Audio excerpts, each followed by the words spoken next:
Many people indeed engaged in practice are interested in how our practice and sex are compatible. Can it be combined? Can't it be combined? How energy intensive is sex in our practice?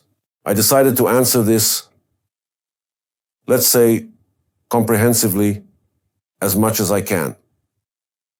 Well, first of all, this is not an easy question. I will try to describe this situation to you.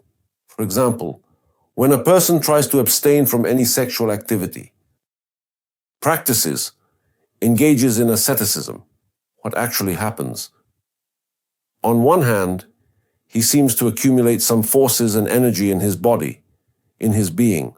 On the other hand, what he accumulates, not everything, but some part remains in stillness. And here something unpleasant happens. And I'm absolutely certain that a great many people have indeed noticed this particular thing, without a doubt. This stagnant energy, which enters and is not expended anywhere else, deteriorates after some time. It seems to sour. And for example, such a young man or girl meets a person of the opposite sex, and passion ignites between them. And here an amazing thing happens. The stagnant energy that has accumulated in him begins to flow out. And what happens when this stagnant energy, in this particular context, starts to gradually and steadily flow out of this being? It makes room for various other energy. Why is everything so strange for us?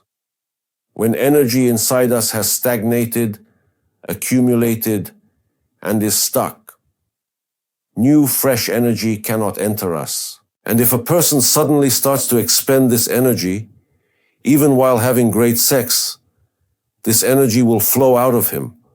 Fresh energy will enter him. And the first thing he will feel is the influx of fresh energy. And from this arises the impression, how is that possible? I spent a lot of energy having sex, and as a result, I don't feel exhausted. On the contrary, I feel that a lot of fresh energy has flowed into me.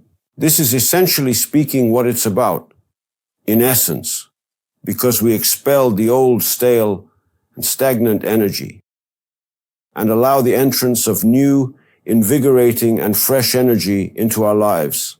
This is precisely the manner in which we come to experience and perceive it. Subsequently, what transpires when the dynamic relationship between these two individuals evolves and becomes, let us say, more routine and regular in nature. And not just regular, but indeed they also start to include a psychological component. That is, in essence, mutual attachment and dependence on each other naturally arise. And here indeed, gradually, what we call exhaustion begins to accumulate.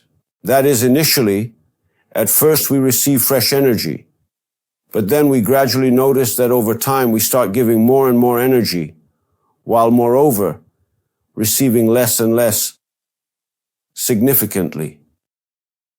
That is, in essence, happiness and joy and physical and sexual intimacy ultimately bring less, but it takes more energy indeed. Such an amazing and truly dynamic phenomenon. That is, we must understand all of this in the process in dialectics. Therefore, it's not really about whether or not we are having sex or not in any way. That's not the main thing at all. You can have sex perfectly. The main thing is how much we truly and deeply experience this, whether we feel energetic exhaustion or not, and how worried and concerned we are about the relationship with the other person with whom we have such close ties. If we are truly concerned, and this is inevitable, in most cases it is inevitable, concern arises. And this concern pulls 80-90% of energy from us. It means 90% of energy from us. The concern that arises about these relationships make them the most important thing in our lives. This all ultimately, at some point, it ultimately results in energy being lost in the process. That is, in essence, in a theoretical sense, we can have sex while maintaining purity in our lives, because the act of sex itself does not take much energy. Well, I won't delve into the fact that the male essence is the quintessence of his energy and so on. This is all true. For men, generally speaking, it is more energy consuming than for women.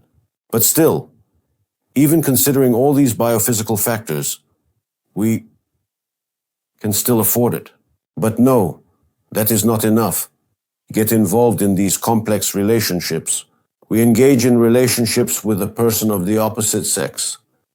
And these relationships become more and more exhausting, increasingly complex, and more increasingly exhausting, and more increasingly complex.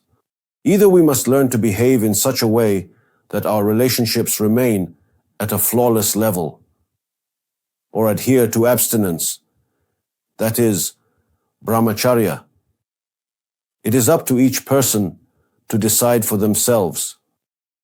Well, probably the main thing I really wanted to say about sex is this, and it initially brings us fresh energy, but then it starts to take it away, not due to the act of sex itself.